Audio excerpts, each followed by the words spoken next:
washada pa ena toto urobia ewo NPP abayokomo washada etata wonomo bantima mra shebe dwani kane no so no eswafo a o hwenuma ne adansi ho ensem so Francis asenso buache woso wakacha MMDC so mo hwe no obi bia wasi ne dan anaso wa ye japade bi esinsuo kwam no mu entunguru wawura gabi asare ochreda ko no odi ntintiman ewo MPP amanyoku wo maban na ko enimu pa wona de ababeto dwose asante mantem hasi ya hu interchanges ya nanado abreso wo yegu nkrani ade ya hu bi wo ha enye nanado MPC efra sante mantem no mkaso asante man de interchange ye dey ya pemfichi kwan anu na ye entisi ya hunu bia ya misa samra shebedwafo na aya ekese samra shebedwafo na mudi interchanges ne kwaji fichi kwano momra na mayi mu hoano de gabi ka no enukura omu ana Ghana Union of Traders Association gutafo so na kachira ban sese de kane ni suobuo eku oman yi wo mo hwe na wo nya bibi emfa se de be ya ye hampo be ya kono na obi from ahodo so de bibi ba ha watumi ede aba Ekobia Esha Abasi from say Dynamic Youth Movement. Just omo ka chire Council of State for so omo shaman penny rekete na on declare state of emergency. Doctor I was say educhu mo penny yo so kra franka edema MPP amyeko no was say do delegates ntoma no no babu atu hiase afri Ghana cry. And some way any afofro bi na wiai yesi ne koso ye beta sene nyina mo asomo asomfa wuti enke ye me rantie nua ba ma me efumwa kafena mene ajwa nyako abronoma eja trakwa ne so aba Sikka FM track one ye ne akoro Sikka FM 89.5 yes suma santimai Sikka FM 89.5 yes suma santimai yes suma santimai Ghana mai ewiase nyina aka ho afei Yewura esumni mo angaza bi frasie MPP amanyokomo awa santemantam ha na santemantam ha MPP amanyokono Director of Communications eye owura poyando ono ote enwum sakra na ne koma ye ne ya no ntumi na ono kro no anu obi se disi for tinkonwa bebrebe hi mugini nyina hawia die mbiem na mbagini kurai mu na owura poyando na ochese MP NDC for ban ye ti akonwa hwe Chese, otahuro, watahuru, and omo de time, NPP amanyokuo mu, titru atwetwa uroni anintini, ani piankoma ewo amanyokuo mu. Wawura yi chese, mampari John Dramani Mahama, ebetina konwa so wayo hinta du akire. En wote enyumakuo bi titru ne bambo enyumakuo ni wo mu a kakata hyehyɛ ho asɛm siadifo ani yokofochi and wako hinta du akire wotan sa enyumakuo yachi and wode tata MPP amanyoko ni mu atwotwo wuro ya ewo mu ahe na no chama untumi he Ramos star bi obode befa no adai wo ye drug baron and amampari John Dramani Mahama wo ye nsa Watch let's say, chama untumi a se hena wadi na nsiadi wafese ane nei na semu frasi akoto ane yade ntansa bono ane waye idiga maine ane chama untumi tu from agudia wa abra onkutada ansese papa chesa ya manyo semu tahunu amanyo semu ka ho ane chese aben ya faswa wade tata chama untumi ora poyando se enche bia no soafo a wo he obade ensase de emu ne paso Honorable Emmanuel Amakofibu a wesu wade betu dwa se that is ekuta chama wuntumi anasa that is ekuta akonta mines ne kra no sa that is no kra yatwam wo entiche se sie se de Emmanuel Amakofibu a beka ere no kra se sie ya mete ya me kwan akonta mines eni dances ya ye di to form agudi o mu ni dances enti se nei wo kwacha akonta mines pani a wo yi go dugu TV so chama wuntumi na so okoka se o mine wo da dances ya na ensam no ekoya na se ba we na kire se aya amanyosemu tahunu pa na mampani John Dramani Mahama ako hintasi ya di fochi a wo mo de tata chama wuntumi wo wura po yando entiene Asema mo police for no head na ya charge no officially say mining without line. That is a former good year chema to me etu ni na onni kada ijina so ana mana kwenya de on into me ya eye me won yi pa ma je ho a me ti ase say mpani kasa say o hini ba ni dia ne papa ti ase ampa ye ba ya say NDC for we need me wo mu di jina so a o mu di be chi chema to me say wono na eye galamsey pa wo o mai mu mi de minimu say ya chi chema to me de galamsey sensemo de ene ya bia e be ende kura na su be twa kura na no na minister ebe ye hu press conference NDC for no omo ene wo mu ne ye na da bia no be yi wo mu ka asema yimano amakopi bua wo ye lands and natural resource minister press conference obeye ene say one ya teacher ma to me number 2 cano me forest ya ko hu me say China phobi ene nkofo bi wo ye to say eye chema to me ene eye galamsey wo honti ya che wo mo enyina aka ho aba afi no ya season excavators nyina wo di ya sa season the pickups nyina ya freeze chema to me akonta mining account afi so ya sa we both the license asema mano amakopi bua the lands and natural resource minister ekan owie no say su ye ekan now the police for stretch to me cut now charge your one say mining without license na minister no press conference now now can say we go key license no and the license bank and the minister can say we go key you see here ye ni mo hwe kura ye lawyers ya ye nim BBA the difference between illegal and illegal documentation the galamsey and obi a okura proper mining license yeah juma the difference ya ni say documentation and katama no it is a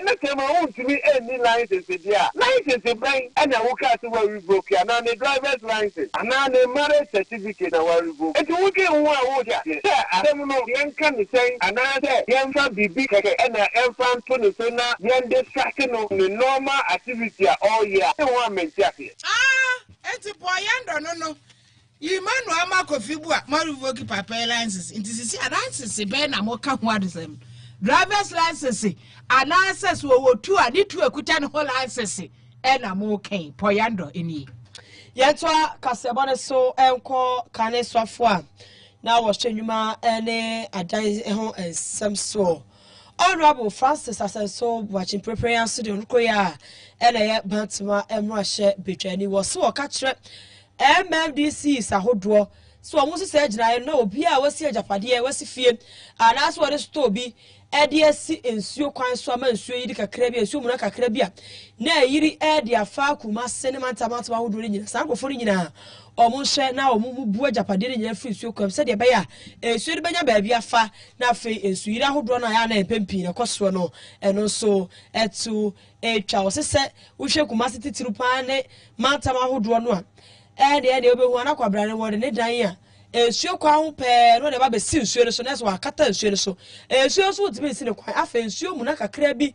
na ensuo to kakra bi a obehunu na etwi dia fa nye nipa ne nko a o ti wanfo ne patamofo na ehunu amane na ase ajapade to no so o ka cha asam ne sese ne manimu ya omo ehwe no omo ye beboa amansuri ahodo no a eya na etai sia sante mantem ne mantem ahodo no eto etwa Honorable Francis Asenso Boache. A lot of developments are taking place on waterways. In Kumasi, I mean, we came to meet some are also happening at this time. If we do not work together to curb this anomaly, we will be staying in our cities and one day flooding will wash all of us away. So, Mr. Mayor, it is important that we recognize that our actions and inactions contribute to the development of our country. We should make sure that the assemblies approve permits in developments where there are no waterways. And even where there are waterways, as much as possible, we should take steps to bring them down. Do this not for ourselves, but for our children and our children's children.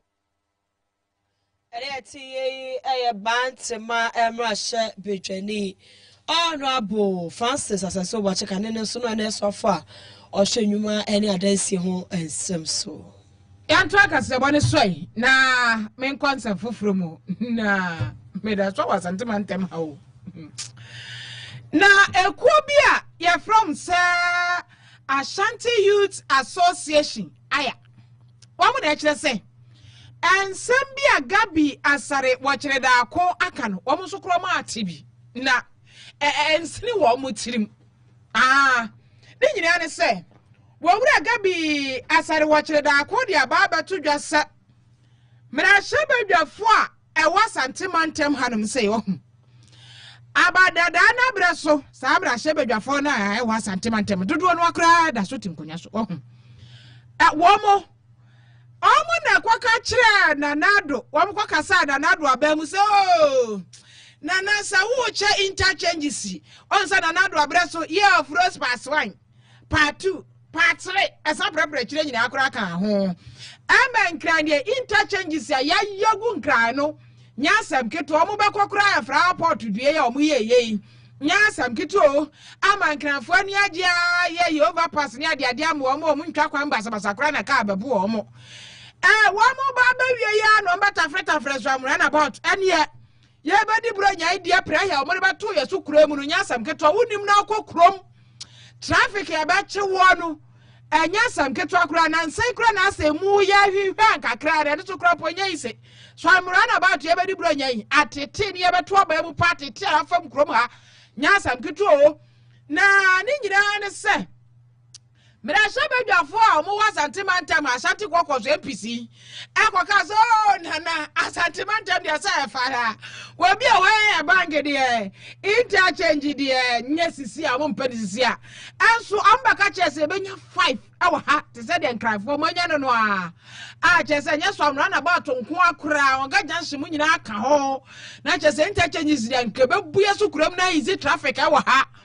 amu chira za da bira na de ba fara mabomi o ankanya ne sa aka na mpe ya bomi ebire ebe ya fala mabomi nti afichi kwan mantem akwan ni ade tafuni krofro mu akwan ni ukukọ akofo krom ni ade a fa yi sa akwan me enu ne de ba de interchange de enye na sankura chire no ababa he na edwanu mpo de krofro mu jopo na mentwam okra na no na Gabi beka asemi na aya sefo ayo ano kre Gabi so abanda dani mu na ba bia wo tua ponta wo tua wa ba ni mu no na nkofo kra friend de facto prime minister nti so bobo nti no be kasa de a na chese worim de oka akwati se bomo chiche fi nso ase awa ka kira wo se wodanchi mawuo enu kra o nti Gabi na beka asemi de a aya se asanti kwakwaso APC no momra na mayi mo ho ano de Gabi kan mo re heme aya no kra saya no kra so adenti na mokwaje fichi kwan na mo anyi interchange se anka ho enti momra bonti na mo mayi mo ho ano de asema Gabi aka nya sa aya fo se dem no go ti ase kire fo ya wono kire adema aya fo yi Dr. Twiribu akwadua o yenkoti no Pepino, your whole near boy of money said, I don't regions be any punto be a quananimu, a bimunia overhead, a bimunia interchange. Now, yet, young region, young be. But if I say, is it because to say, Sabiamu, Yano, a bear was one a time, now say, Sabi, Yana Batuano, Yan Valuana, Pia, the whole pain, Ukrainian Kamaya, who Sabi, a sentimental, yet to a bar, and Pipino, I also cook or funny boom, our region. And this was Coco at Yakunasua. Na ye den na mpumpu ebo asantimante musa Joseph Bakoko na yaka na fe to da bia na mpanifo bia ka chese na se mo appointment bebre mo cabinet ministers bebre mo MPs bebre mo chief of staff enti ngumpo ma ene na ye mo nkofo no a yeso so ye hu sa de ne sie be sia ka no fi se sabi aya mu asem na asem ho ko ka ne kese a na nanom samanfo se brand samanfo be yu ho ano samanfo so obi akwa wo ma enti ne ye ntimi nka asem ni ye enwada wa Kronani and can't say and penny for no more. Sorry, you ragad watch it up about white Kronani, and now you ragad watch it up, asthma or catray and say, a sentimental, a interchange, a be ask for me, a friend is here. I'm gonna go, will run what have a catcher for baby. I'm gonna go one, you know, and say, Obama woman, a catcher woman said, and yet interchange here, and yet overhead here, no moment, your community rules. I guess I some study, as if he asked, now some the word, only. See a bob on Tinia Becassa, and he said, and now I say, a yak, I say, Sabio, Yan, yes, man, I'm on 10 tenten fo ana anaasɛ wɔn mo ayɛ soma wɔn no sɛ bi yɛmfa asante dɔn and trauma fuma ɛne na ɛba ne sɛ deɛ asɛ saa na teɛ deɛ na nani yɛkɔ yɛ anim no ɛsi yɛhwɛ nkɔfo a yɛbɛto aba ma wɔn so wɔn kɔ represent yɛn ɛfa asante ho ɛfa asante mputuo ɛfa aban mu nsɛm ɛfiri sɛ na kyɛ sɛ wɔn adi yɛka mo ɔno nti no yɛhwɛ anim sɛ ɛnɛ ne kyerɛ yia no MP sɛ wɔ asante mantam ha no tituru MPP wɔn kɔ majority no na mmom yɛnyɛ ɔtwe nyi adoa ɛfiri sɛ owura gabriel kyedako ka sɛ MP sɛ wɔ region no ɛdi sɛ MP no sɛ ɔgyina ɔsoro kokoroko so sɛ ɔgyina kyerɛ yɛpɛ sɛ wɔn nyinaa yɛ na wɔn yɛ press conference sɛ nsɛm mu sɛ neɛ owura gabriel kyedako ka no ɛyɛ no kora anaasɛ ɛyɛ kontompo na yɛn nyinaa yɛ ne yɛhunu yɛfa wɔn adwene sɛ ɛyɛ kontompo na ɛyɛ kontompo a adansidie ne sɛn kontompo adansidie ne sɛn mofa adansidie mmra na kontompo ni mfare ɛne ebisa Dr. Twiribu akodua sɛ weyi a kootu ami a ɔbawi ya wo kasa dindindin mama wo mo brebi buroni bɛkasa ultimatum mo de ultimatum bi ato hɔ brebi na wɔtwe mienu bosome mama wo brebi saa na ɛno sɛ no kan my deadline, yeah, deadline. No, one of my deadline, and 4 years now. Sooner, you go to Aban. Only deadline, only the best deadline. Yeah, more PR deadline, yeah, more ultimatum, yeah. So, almost almost gas and to pass, and you almost cannot know. I know almost almost gas and tenua. MPs to write one qualification and yes, and 47 MPs with the piano 47. No, that's almost almost the region. No, almost almost in the plan and here, but now almost one nobody, yeah, and almost almost in 27. Now almost someone, you won't to be able to timeline. Your timeline, no, 4 years now, so I go to about. No, decide on your feet. All the way to Jessica, party, mama, party, you want. You ever seen some in the sense that you want someone here, but can't say this year. A bit crowd, I see a sponsor, depending on a contest as independent candidate. We will do it in improve for the Yakan, yourself, and Yaman yourself, Yakano. The beyond mistake, I know. A bum, you improve for some Yakan, improve for some. Say, yes, touch and giving in them Kroma, and I saw him here. CPP need a fast, PNC need a fast, and I mean, I dear about 1 million to among some year, said the other 2 years. But yeah, Kobe, and Otina be a PNC, office PNC, no about the CPP, office CPP, no about MPP, no Sako and DC, if no quantity, no quantity, no Sako and people, no quantity, no all from one or more, but in Puntu once a year, a don't Puntua, and your political power, and your political colors. One on the yes,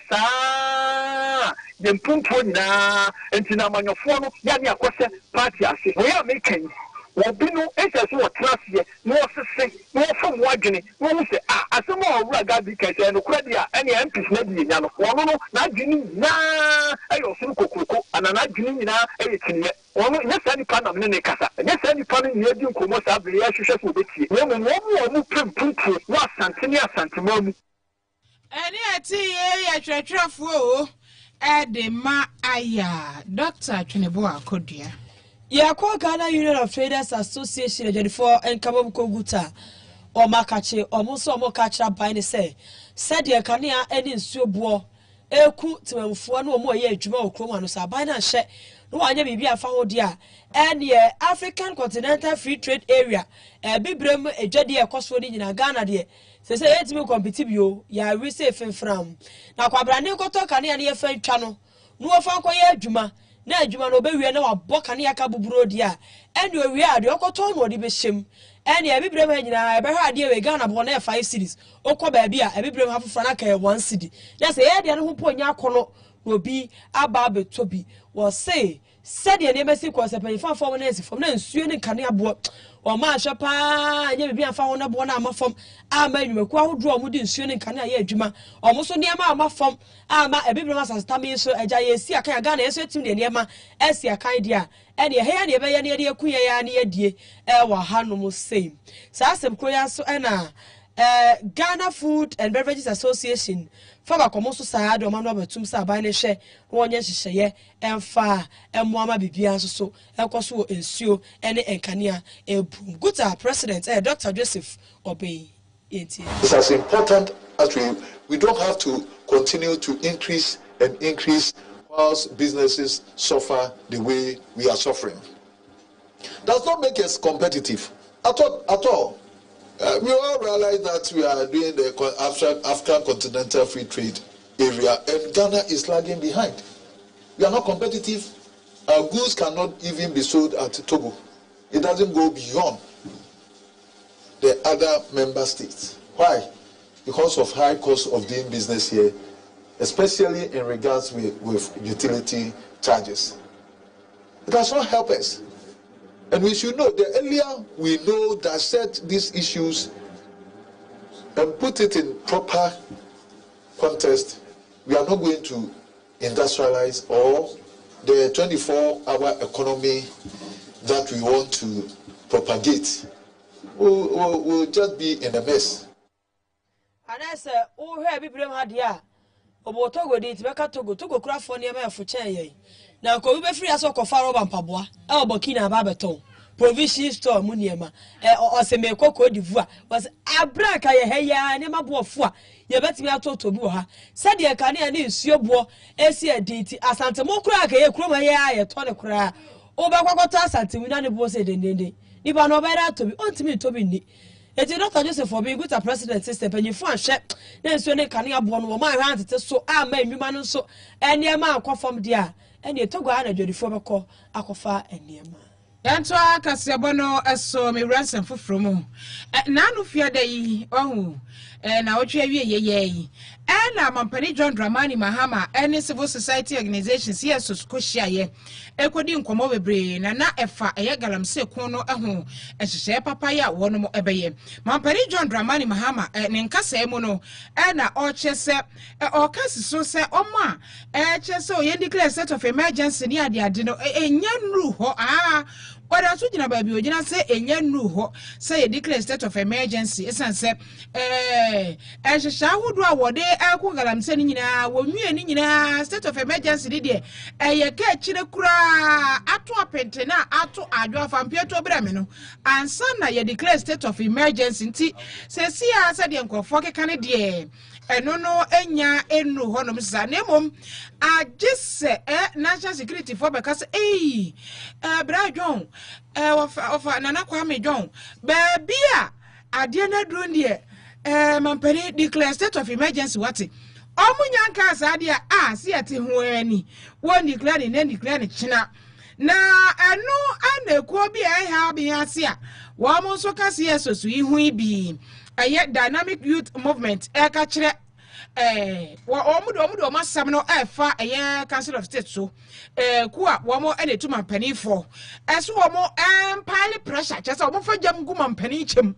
na mampani chinchin atwan on declare state of emergency womo de omo gidi se enu nko ani ade a ebetumi am yensuo no ani ate na garam say yes no agya so womo tu ye forest nyina da ese no enti ekuyi pedipaya wono eda no Adam say den tuto wone na ka kire council of state say omumom ento prayer omfaja engu mampani chem no declare state of emergency etin. In as much as we are calling on the president to fire his security advisors and to dissolve the National Security Council, we are clear in our mind,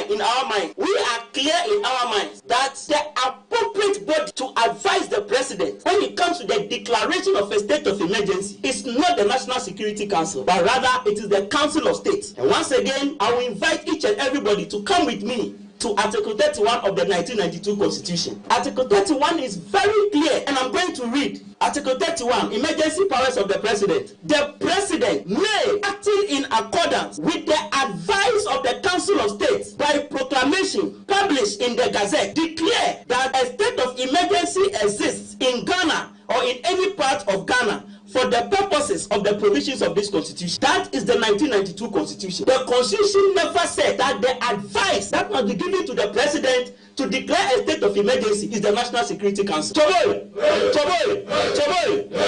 Therefore, if we are to go by the Constitution, the President got it wrong. So if the President is looking for advice on whether to declare a state of emergency or not, the Constitution says that it is the President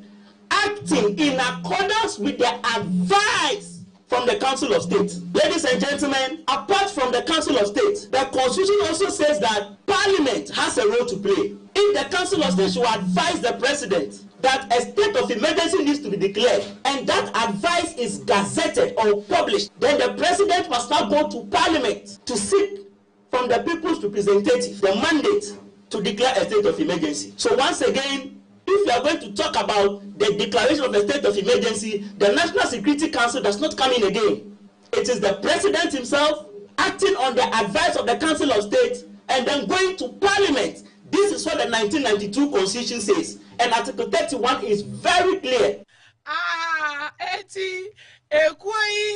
Penny no Adam Sayram to talk or the Council of State inquiry which we are to Pennyful, no declare state of emergency. That I was said to so Paso Crawford Kama MPP Aminukono. Also was said delegate said January 31st, 2026 drew or moko to abano ekra Frank Crawford was sre or moto and man or bar and it's what he will say and what they a tuja. But I said it to me this one here or best Obetu Franka, Ninamena Domobeo Macanino, the normal ever chair. Who say after Makuma Proso, Nipabi Akasa, Ama, Omo Aboya Baso, in Senameba Yadom and Kunimbi Ebeba, January 31st, 2026. Ame Edim Kunimbi Kasia Ebedum Dr. said, Ama Yakoso 2028, Yakujina Ama Yen Party NPP. Edim Kunimbi Bagana, Edim Kunimbi Ba, say Yebe Jumatin, Ama Enipa Edi Ye, Fanguma Swedi Ye, Fedadi Swedi Ye. And now, if you did memoir the year, now yet see me, I can in album Eddie 2, and say a few on me. Now, I might be able to answer. Yamu here and goes on Sayas, the bad mother, to answer the gun of 40 years. Doctor, I was said to me, I tell so that this one to do so bar. Over 2 years, see Frigana Moo, Mamma Messiah Soccer, so no cheap, and was say, I'm on your queen maybe. Or mobile phone, so my chum who from your queen was Romina or Munina Sam Rebuna 2028 to me no, then Sir Enka. I catch someone say, and then it's our Kabu and Niji bad day, and Niji said, or Maya will be a home video minimum in Kabumu, Ebeba, Bahama, could be a horse of money. Nia met me a you have a person of Yamagana, Nia Mayama party, Nia Maya Chemu, and one that's the Nambidi, then Yamias, F3, Rapa and Kusku, Mammy and Kusku, the Shamu so Ghana, Sami Simba Mampenia, Sir, Miss Rasa, Uyame. And I come up, I me up, and no one some on the buyer. Now will be a meeting party for Bahano. Now will be once and when into almost so every year, Esiame, every free hand. Show Moon Class party that's in the affair. Years of my dear to be another move. That's a power of my Ghana, Camco, Agent MPP. So, the Abaka, there is my day, I'm on May. But some chamber share Bejani. Or so I didn't also go to Frank Kama MPP Amanyokono. Doctor, I was say educhum. Ye Jinan in semi so na we some hodwa and sakano if you had no edinina as here. And when I see a Kwama, you should make my phone. I must say one powerful and so and near boa when I born in a diamay. Kwame for Yaboa ewo hoye reporters in answer or my boy Juma for last and Okuja boy a semaphore Casibin that one song so. Your technician a dad the boat to taking boat and it's from money idea call Facebook what tea and cancel radio no so. And we I can kind for you me ranting nearby mammy a form war caffeine. Ajua Nyaku. Yes, sorry, so now.